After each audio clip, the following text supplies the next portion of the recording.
আজকে আমরা উপনীত হয়েছে। আজকে সরকারকে আমরা বলে দিতে চাই, এই বিজয় বিভক্তির নয়, এই বিজয় সর্বস্তরের মানুষের অধিকার ফিরিয়ে দেওয়ার বিজয়।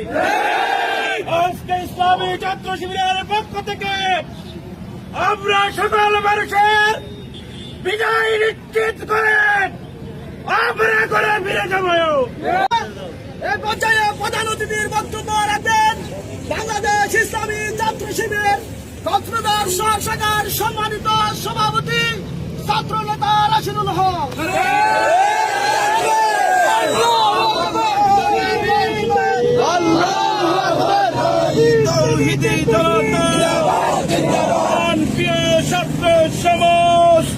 সবাইকে মহান বিজয় দিবসের শুভেচ্ছা ও অভিনন্দন।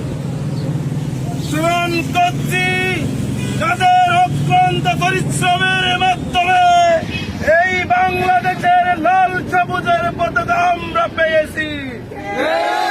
শুধু তাই নয়, প্রিয় ছাত্র সমাজ, আজকে বিজয়ের 50 বছর পালিত হচ্ছে, কিন্তু মানুষ প্রকৃত স্বাধীনতার সাথে এখনো পায়নি। আমি তো তাই বলবো, পাশের দেশের দালালরা এই দেশকে গিলে গিলে কাঁপছে। শুধু তাই নয়, ফারাক্কাবাদ, তিস্তার পানি আমাদের সাদের দেশের ছাত্র সমাজকে বিভিন্ন অপকর্মে লিপ্ত করে তারা লুটে পুটে কাটছে। আজকের এই উক্ত সমাবেশ থেকে বলে দিতে চাই, এই দেশ কারো সম্পদ নয়, এই দেশ সমস্ত জনগণের সম্পদ।